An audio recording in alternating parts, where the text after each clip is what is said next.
5,000 টাকার একটা গরিব মানুষের ট্রিটমেন্ট করে 50,000 টাকা বিল করে। চোরের মায়ের বড় গলা বলে একটা গ্রামগঞ্জে কথা আছে। আজকে হসপিটালগুলো বড় বড় আকারে করা হয়েছে, সুপার ফ্যাসিলিটি। আপনি বহরমপুরে যান তো, একটা রুগী নিয়ে যান, একটা বেডে যদি 3 জন রুগীকে না শুয়ে থাকতে দেখেন, সাংবাদিক বন্ধুদের আমি অনুরোধ করব, আপনারা হঠাৎ করে ভিজিটে যান মেডিকেল কলেজে গিয়ে দেখুন কি দুরবস্থা এই নেত্রীর সরকারে।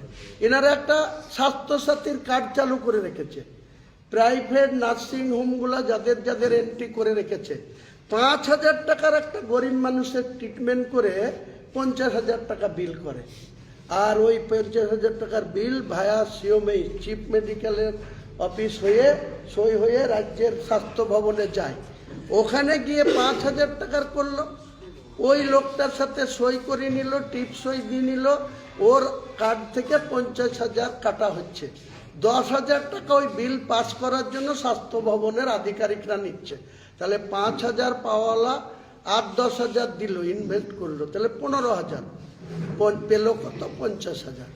এই তো জুয়ুর চুরি, এই তো তুলাবাজি মমতা ব্যানার্জির নেতৃত্বে। চোরের মায়ের বড় গলা বলে একটা গ্রামগঞ্জে কথা আছে।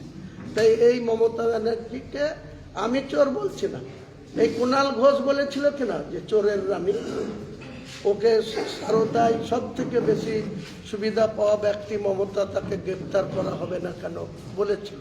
তারা আজকে কিসের স্বার্থে সেই মমতা ব্যানার্জির হয়ে চিৎকার করছে?